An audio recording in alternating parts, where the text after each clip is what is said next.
Well, where do we go from here? Alejandro Pantoja beats Kai Asakura. What do what do we do? What do the UFC do from here?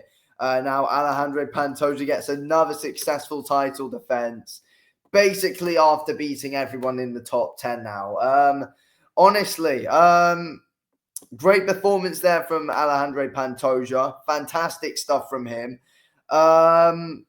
Yeah, dominant stuff, if I'm being completely honest, once again, by Pantoja. Made absolutely easy work of Kai Asakura there.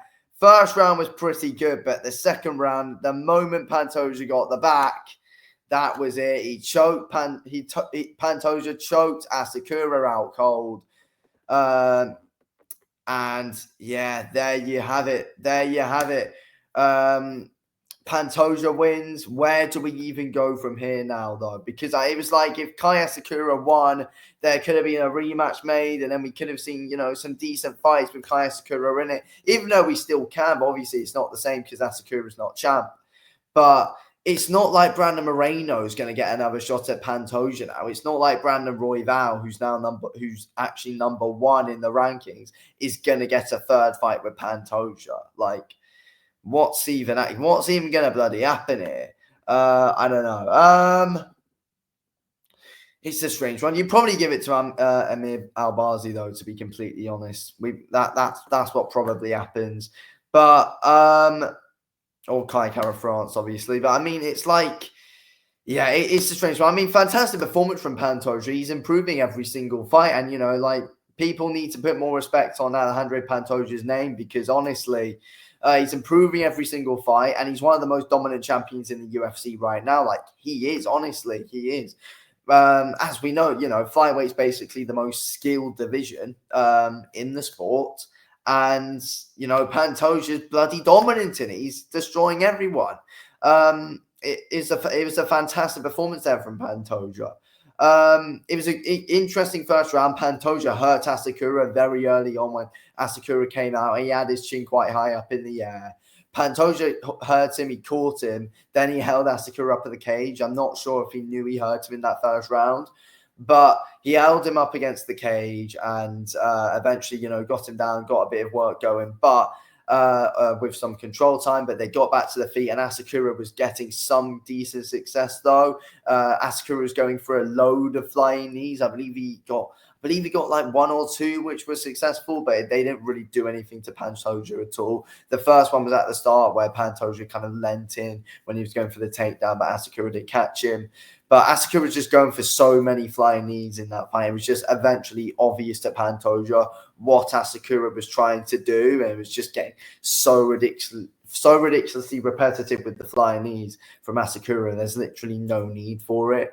But yeah, Asakura was landing some decent shots on the feet, caught Pantoja a few times upstairs, but Pantoja was just shrugging them off. He was eating those shots from Asakura with ease. He did not care. Pantoja was giving some back to Asakura, some good sneaky ones, and Pantoja was decent with counters at times.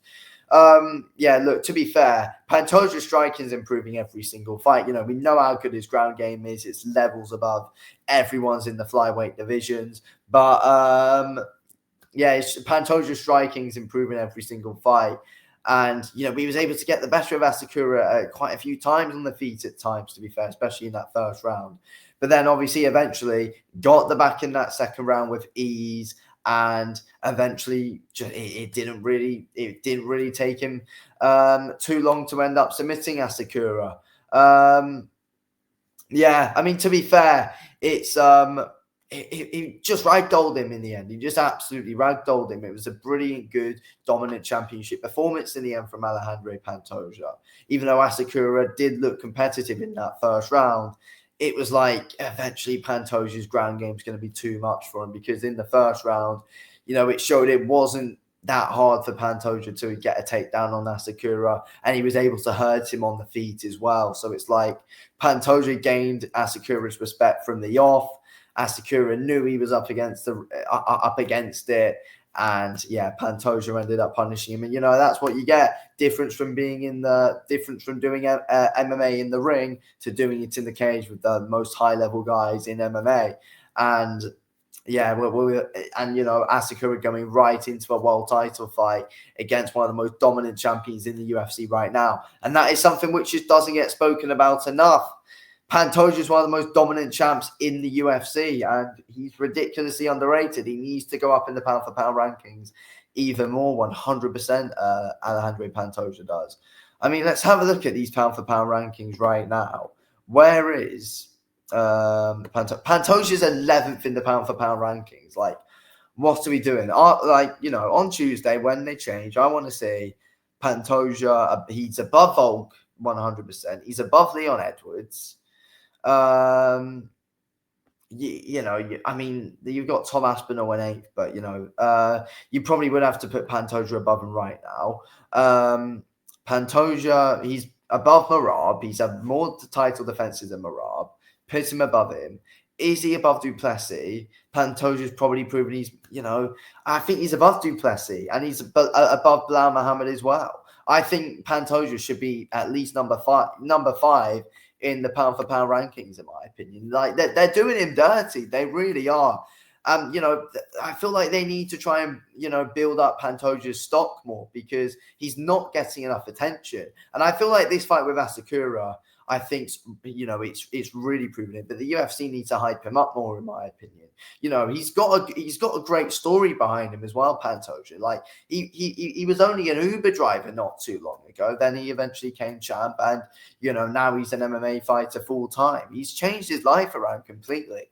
Pantoja deserves to be spoken about more, and he's destroying these guys, or just dominating them over 5 rounds. It's just, people need to speak about him more. And, he would have got more attention in that fight with Kai Asakura, because Kai Asakura does have quite a bit of a following and does bring eyes onto his fights. But also as well, we had a good undercard for UFC 310. So that's a positive as well. More and more people are going to see Pantoja fight and realize, how good he is, and that he should be at least number 5 in the pound for pound rankings right now. He's a really dominant champ.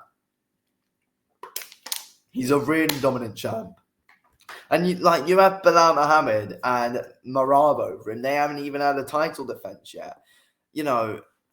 Pantoja's beating so many of these guys in the top 10. It's unreal.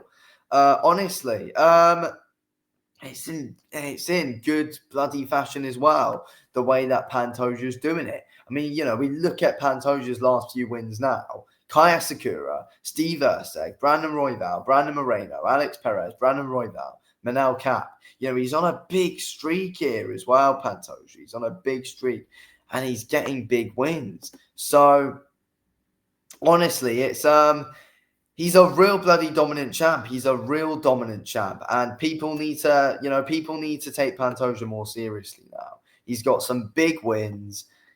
Put him further up in those pound for pound rankings. Simple as that. They're doing him dirty. They're doing him dirty. For Kai Asakura, what do we see next from him? I think he should fight Brandon Moreno. That's what I think should happen. Fight Brandon Moreno or Brandon Royval, because neither of them are going to get a title shot yet next. It just puts Brandon Royval and Brandon Moreno's career kind of in a bad position here. Like, they needed Asakura to win that fight, but Pantoja's ruining it for everyone. He's doing it for his own good. Fair play to him. Anyway, I'm going to end this video here. Thanks for watching. Speak to you on the next one.